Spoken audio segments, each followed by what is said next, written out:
Preparations, of course, for the snow are well underway. That includes a business looking to cash in on all of that potential snow. CBS Philadelphia's Ross DiMattei is in Manayunk tonight, continuing our team coverage. Good evening to you, Ross.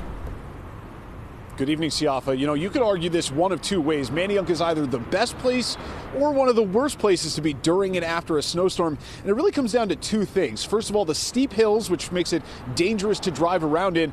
But I also think about all the bars and restaurants, especially here along Main Street, providing plenty of places to hang out and stay warm.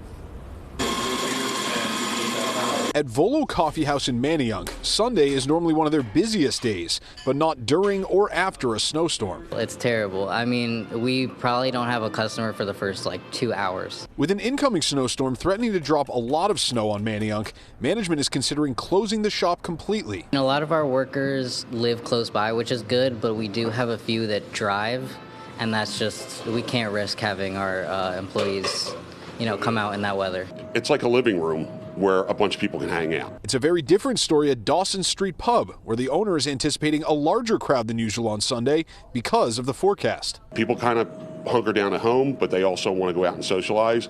And so we will open our kitchen early and stay open a little later. And people know they can come in, get a beer, get something to eat. And if the more it snows, actually, the better the turnout is. And for longtime Manayunk residents like Deirdre Sheehy, a major snowstorm has her thinking about one word and one word only: hills. It's the scariest part of, driving around this area no matter what, but especially when it starts to get slippery and you've got precipitation, you got to go slow down the hills, but sometimes the hill takes you where the hill wants you to go.